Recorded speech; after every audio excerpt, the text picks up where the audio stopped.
Good evening and welcome to LawSikho's thorough newspaper analysis for the 8th of May 2023.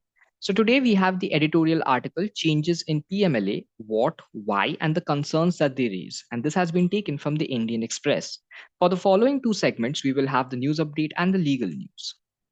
So firstly in today's article, which is the changes that have been taken in the PMLA, it's first to apprise you that the ministry has gone forward and brought a series of amendments into the act.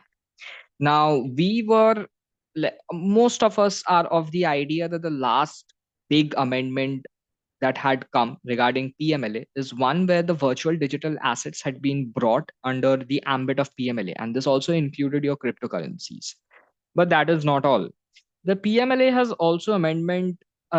has also introduced an amendment where there are more disclosures that are to be required from NGOs, and this is by the entities like your financial institutions, your banking companies, your NBFCs, and the intermediaries. Now, another recent amendment that the ministry has come forward is regarding the cost accountants or your chartered accountants.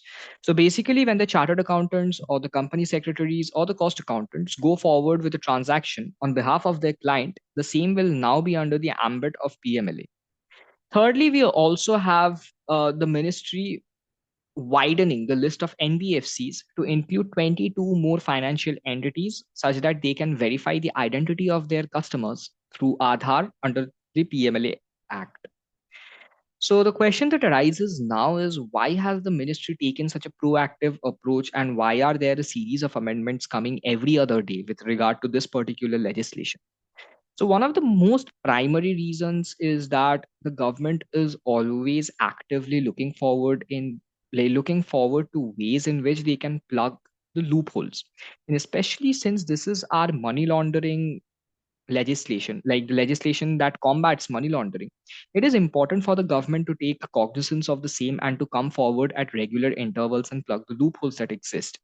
Secondly, it is also being anticipated that the FATF, which is the global financial watchdog, it is waiting to assess India later this year. And this is the right time for India to come forward and improve their money laundering legal framework such that we can get a higher rating, which would increase the country's credibility when it comes to trade and commerce and indexes like ease of doing business.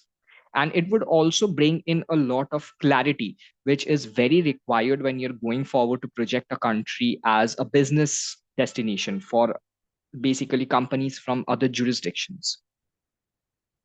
So, what are the reactions that we have seen so far after these changes have been introduced? So, firstly, these amendments which are being brought in by the ministry, they will be helping investigating agencies to probe into dubious transactions much more effectively.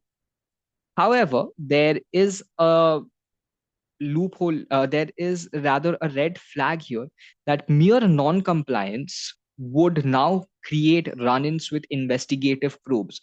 Since these laws are being made more and more stringent, maybe there is a minor carelessness and there could be a mere instance of a non compliance, which otherwise would have gone forward and the company would have been subjected to a penalty. But now the same could also be termed as dubious transaction if the investigating agencies believe that the non-compliance was serious enough. Thirdly, the reporting entities are expected to maintain records of all the transactions that are to be then furnished to the Director of Financial Intelligence Unit. Non-compliance with the same would again create the problem that we were talking about in pointer number two, that is investigating agencies would come forward, they would probe into the records. That aside, there are always fines and penalties that are being levied on the people, like on the companies that are defaulting in their disclosures.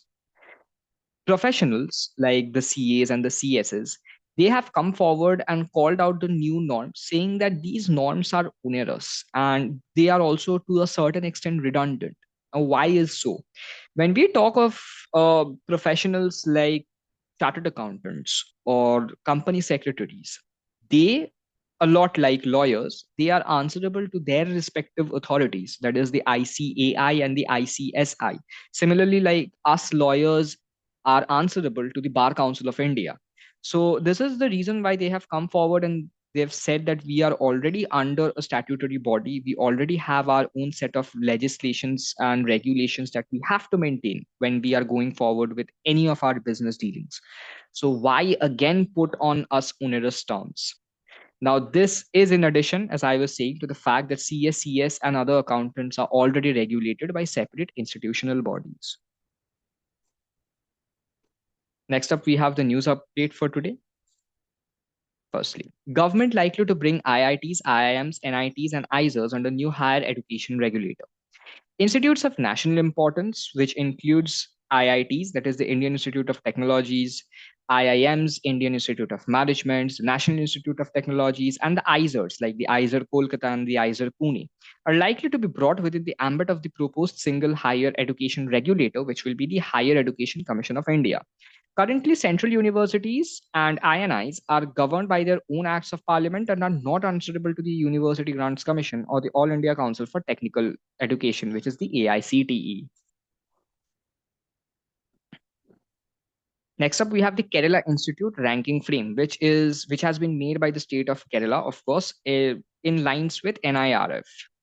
So the Kerala State Higher Education Council launched the Kerala Institutional Ranking Framework, which is based on the lines of the National Institute of Ranking Framework. KIRF aims to introduce a more democratic and secular approach to the ranking system in the state. NIRF is a ranking system created by the Indian government in 2015 to evaluate higher education institutions across India. Following that, we have Zillion. What is Zillion? BharatPe has rebranded their multi-brand loyalty program Payback India as Zillion.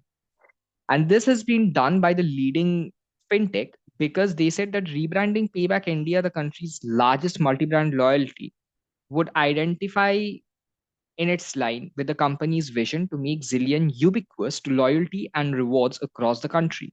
It aims to target customers across age groups and add a new dimension to their overall shopping experience across categories and brands. Next up, we have Axis Bank and India Shelter Finance Partner for co-lendings of small loans. Now, this partnership will leverage deep financial expertise of Axis Bank and strong loan processing technology of India Shelter to assess the borrower's credit profile and offer them loans at an optimal interest rate, ensuring a seamless banking experience. The partnership will now empower Axis Bank and India Shelter to reach out to potential customers in the informal segment who are new to credit and are underserved by larger institutions. Next up, we have in our international news segment, Nepal defeats UAE in ACC Premier Cup Final. Nepal beat UAE by 7 wickets in a rain-affected ACC Premier Cup Final in Kathmandu to clinch a place in the 2023 Asia Cup later this year. Gulshan Jha top scored for Nepal with an unbeaten 67, ably supported by Bhim Sarki's knock of 36 not out as the hosts chased their target of 117 runs in the slow Tribhuvan University conditions. Secondly, we have US FDA approves world's first respiratory syncytial virus vaccine.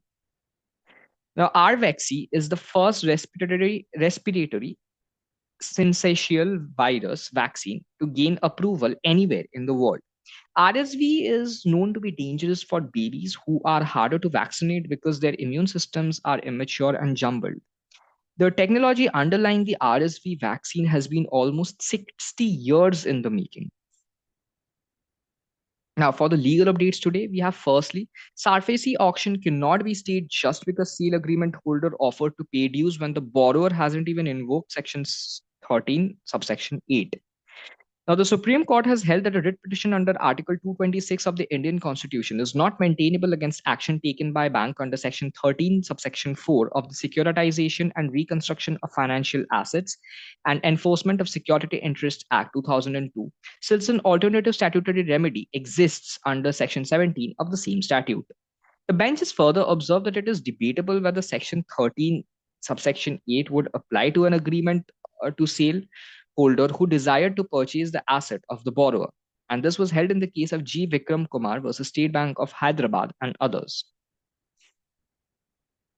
Next up, in the case of compliance of Municipal Solid Waste Management Rules 2016 and other environmental issues, The National Green Tribunal has imposed 4,000 crore compensation on Bihar for failure to scientifically manage waste.